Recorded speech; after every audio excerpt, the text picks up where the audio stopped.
Ancient Indian Commerce by Babasaheb Ambedkar, Part 4. The civilization of India is one of the oldest, but like all of them, has come to a dead stop. But it has lived to revive, and we may hope never to die again. The contact of the West has shaken the fixity and restored her old dynamic power. Historians often wonder why civilization begins at one particular spot rather than at another. Is it because of the ability of the inhabitants, or is it because that providence wills them their civilization? A short consideration will convince us that both these factors play the second fiddle. The first is played by environment. Given a bountiful environment and chances of conservation, isolation, or security from foreign invasion, civilization is bound to sprout forth. India's geographical position just fitted her to be the early cradle of civilization. Nature has given her that isolation that has been the envy of many of the tribal peoples who are ever in search of a secure adobe from there to develop their capacity and make the most of nature's gifts. Severed from China and Tibet on the north by the Himalayas, on the east from Burma and Assam by the Tenasserim, and on the west from Afghanistan by the Karakoram ranges and the Hindu Kush ranges, the entire peninsula forms a world in miniature in itself, formed by strong natural defenses. The mountains forming a wall on the northwest and the sea a moat on all other sides.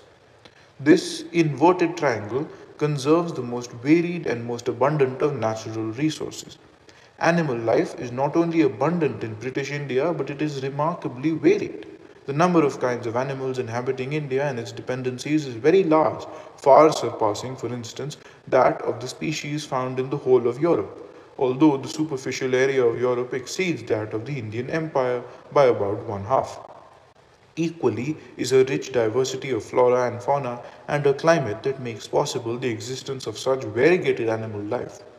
The richness of vegetable life is unbounded. All these factors have from time immemorial combined to bestow upon her the economic self sufficiency which has been the privilege of a few nations on the face of this planet today. Given the materials, man can hardly be expected to remain inactive, for the economic motive is the strongest and the most dynamic of all. He tries at once to exploit the environment for his well being, and the early inhabitants of India were no exception to this rule. It would be a mistake if we take a modern average Indian as a prototype of his stalwart ancestor. He may resemble him, perhaps in features, but that is all. The semblance ends there. The India of antiquity, within the span of time in which he held the undisputed possession of the country, accomplishes much more than could be expected of primitive. We have scanty record of his deeds, but what little we have, and as will be seen from the following narrative, speaks volumes. Of the multifarious achievements of the ancient Indians, important as they are, we are not concerned. We have to center our attention on their economic activity alone. At the outset, it would be better to take note of the lampposts or the sources that will help us in our survey. On the nature side, there is a lamentable paucity. The Hindus are loquacious on everything except the economic activity of their life, and the reason is not far to see.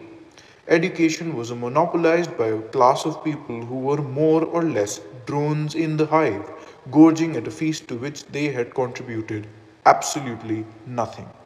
The Brahman, or the intellectual caste of India, enjoyed the conspicuous leisure and the conspicuous consumption vicariously. Consequently, the economic activity of the ancient Hindus found no exponents and no mention in the literature which is purely sacerdotal. This also explains why India did not produce any literature on the science of economics as such. Hence, we are compelled to depend entirely on foreign authorities and their scanty reference to India's commerce. Before we launch on the subject of commerce, we shall do better to take hasty survey of the economic development of ancient India. There is no authority on the subject that can take us back to the pre-Buddha times. The Buddhist Jatakas, the birth stories of Buddha, are the earliest sources of the subject and contain literary references to the economic organization of the Indian society, which may be supposed to have existed from times very remote from the dates of these Jatakas. The end.